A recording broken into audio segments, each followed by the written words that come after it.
Benim anlamadığım birçok konular var.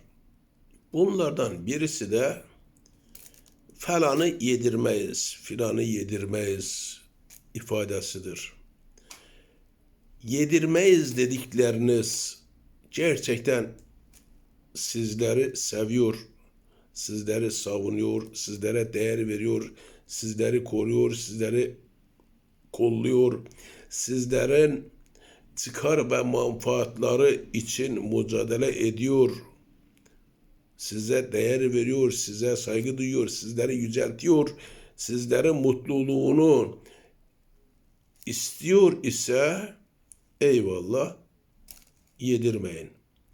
Ama sizler yedirmem dedikleriniz sizi yiyor ise, çocuklarınızı yiyor ise, torunlarınızı, gelecek nesillerinizi yiyor ise, sizin geleceğinizi yiyor ise, sizin hakkınızı yiyor, hukukunuzu çiğniyor, size insan gibi, insan onuruna yaraşır şekilde yaşamayı layık görmüyor, size saygı duymuyor, size değer vermiyor ise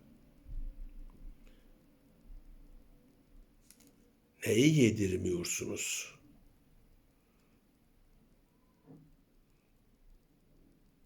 Ne için savunuyorsunuz?